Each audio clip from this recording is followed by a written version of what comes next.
What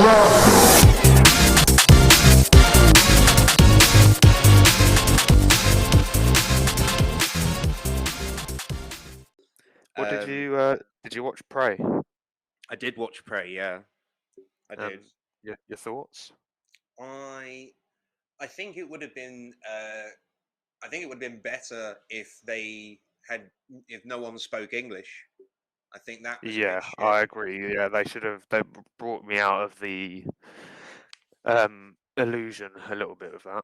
Yeah, and Because you know what? It's because they all talk like in South Park. You know, when they've got like the Native Americans who own the casinos, and they have that like same joke in every few episodes.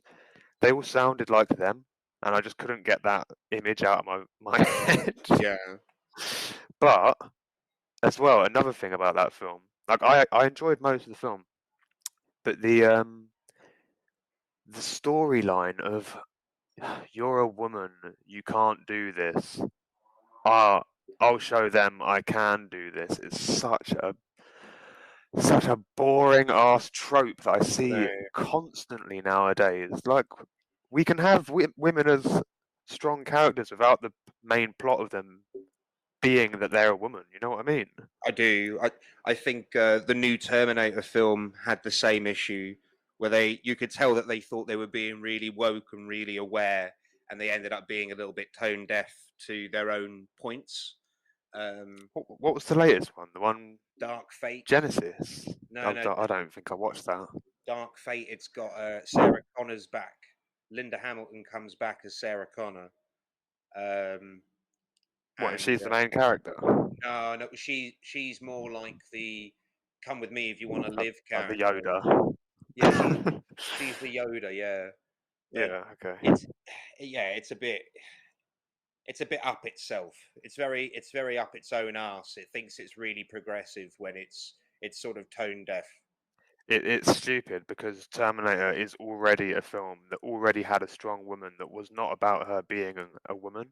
Yeah. And now they're bringing like the 8th film. Now the plot is it's the main character, a woman, and she gets taken on by Sarah Connor basically, and shown that she can be strong. I think I remember this line of dialogue, but I'll do it for you. So yeah, this other girl is now being targeted, and Sarah Connor's like sort of been like, oh well, it happened to me.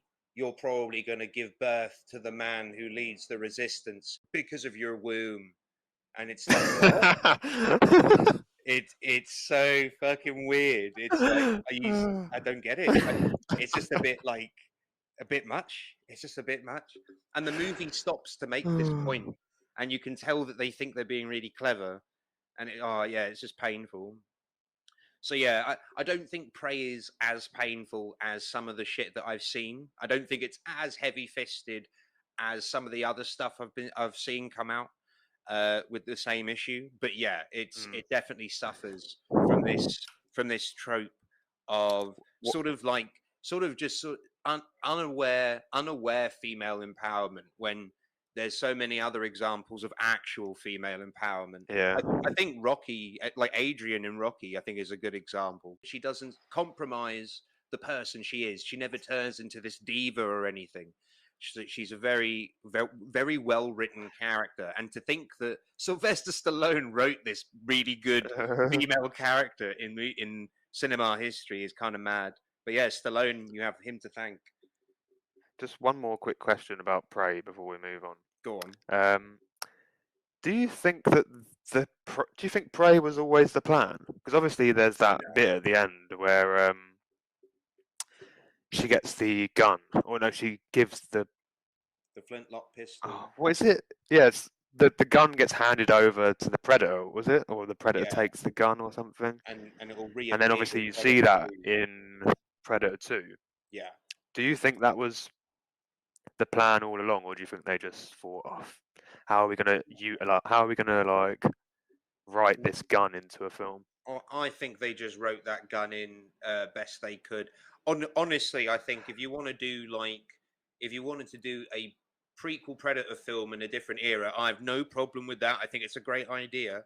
However, you want to do the flintlock pistol, please do pirates Give me fucking pirates and Predator. I'd love that. I've always said it. I want to Yeah, see that'd Predator be and good. pirates. You could call it Predator Keelhauled. Boom. Because Or how does the Predator Swashbucklers. hide on a ship? Like he's going to be like up on Nah, the. you have him. He's going to be up on the thing trying to be invisible, and then a bird's going to fly behind him, and it's going to go all like refracted, and they're going to be like, "Ah, it's a Predator!" Well, this is the thing. I think. I mean, like, I don't want to pitch you my Predator idea, but I do think like we've only ever seen Predator in certain environments, and I think if you take Predator in different environments, he could still be an effective hunter and killer. We just haven't seen how he does it in these environments. So who's to say that he can't swim like impeccably well? Who's to say Yeah. that maybe him swimming, maybe that's like the sort of legend of the Kraken. If you did like a pirate prequel, that Predator is actually shit. what makes the legend of the Kraken. Yeah, mate. Oh shit! This is. Like, I can tell you've developed this. Well, I have The Predator with tentacles. I will say that I have had a concept of a Predator trilogy, but the first one would be set in the modern day in like the Middle East during like, well, I'd say like in Afghanistan during the conflict, and then I'd do a prequel to a pirate Predator, and then I'd do a sequel. The third one would be like bridging the gap between all of them, and I'll have a Predator that can talk.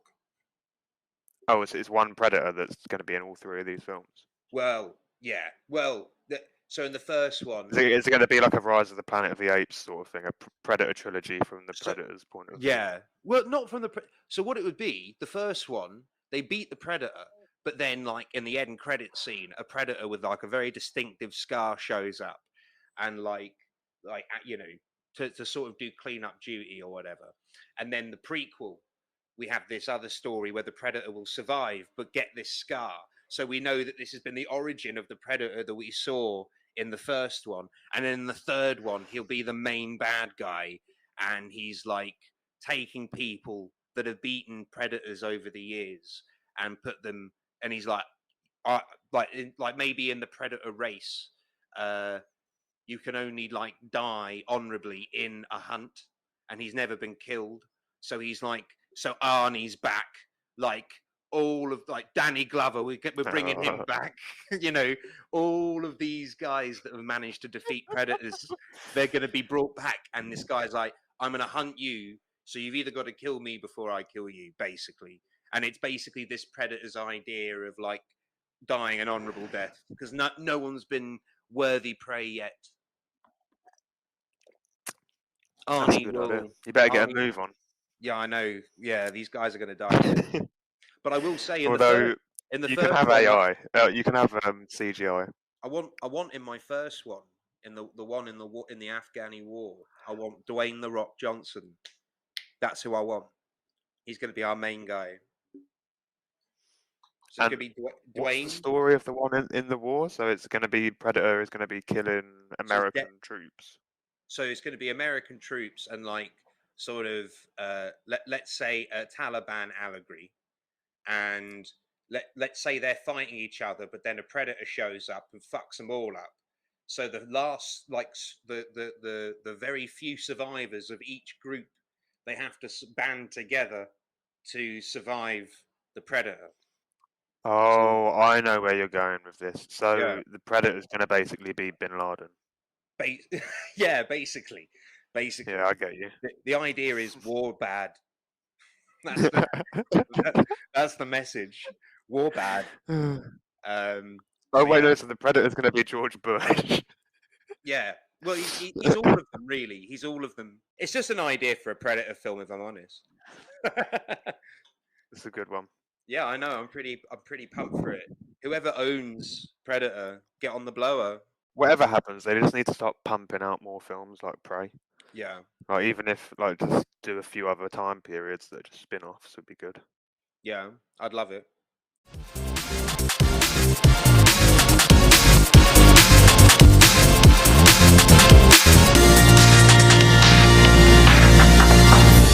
Shrapnel.